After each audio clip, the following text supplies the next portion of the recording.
Hello Cellos, this is Beth. I'm here to do a tutorial for part 5 of Calypso Simpatico. Now, if you've seen the music, you'll see this one it has a few things that we need to talk about, but I've been trying to make it not terribly difficult if you learn that rumba rhythm, which I have a different tutorial just talking about that rhythm. And if you're having any problems, you can review that. But most of what you do is that the first half of the Calypso rumba feel. So in this piece, at the very beginning, you don't even need to pick your bow up. You don't need your bow until you get down to, after letter B, measure 33. So you can start at the beginning with your bow down, or you can curl the bow up in your hand and play, which you take your regular bow hold, curl it up into the palm of your hand, and then reach around. But if you don't want to do that, it is okay to put this bow on the stand and just be ready to pick it up real quick and be ready to play at 32. So when we get there. So if you have any problems curling it back and forth, you might want to just put it on the stand so it's out of the way. Looking forward, before we start playing any of this, I also want to mention, anytime you see the word arco, it means use your bow. Anytime you see the word pits, it means pluck the string. Anytime that you see a number like 3 or 5 with a big black line under it, that means there's that many measures of rest. So at 30, you'll see a big number 3, and you count 1, 2, 3, 4, 2 measures 2, 3, 4, 3 measures 2, 3, 4, and then start playing. On the next line, there is a 5 measure rest. And then again towards the end, you'll see another place where it has a 2 measures. That's just shorthand saying, instead of writing 1, 2, 3, 4, 5 measures that all have a whole rest, you just merge them into one big rest. The part that's marked solo section, we're playing what's called a vamp, where we just play the same 4 measures basically over and over. So you'll just go 1, 2, 3, 4. 1, 2, 3, 4. 1, 2, 3, 4. Rest 2, 3, 4. And keep doing it in that section. But you'll notice at letter D, it looks like there's 2 different parts playing at the same time. And that's because the top people play this part pitsing.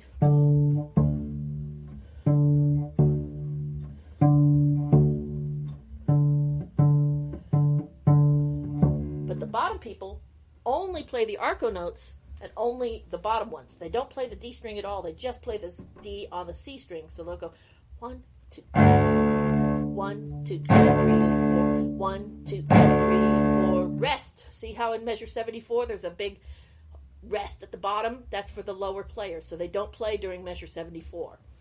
Then again at 75.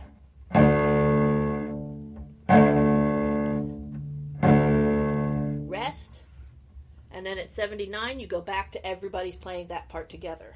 I'm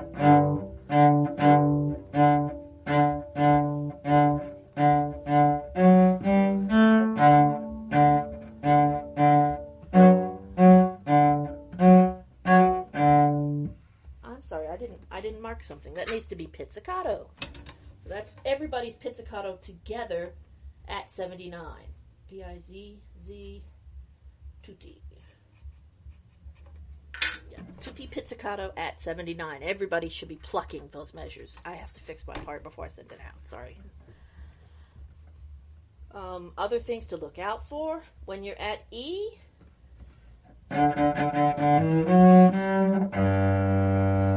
If you have a problem going from the top to the bottom, it's okay. And then just come in the next measure.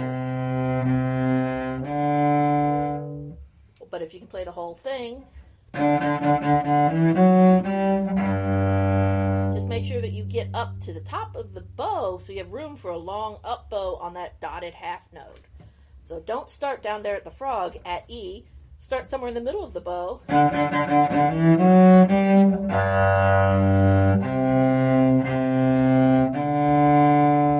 then curl the bow up into your hand and get ready. And you're ready to go on. So we're going to make a playthrough of this whole piece.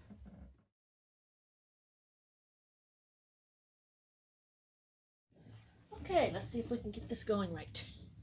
This time it's a playthrough. Remember, you'll hear click, click, click, click, click, click, and then we start playing. So there are 2 measures of the clicking coming in. So ready?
Here's our big solo.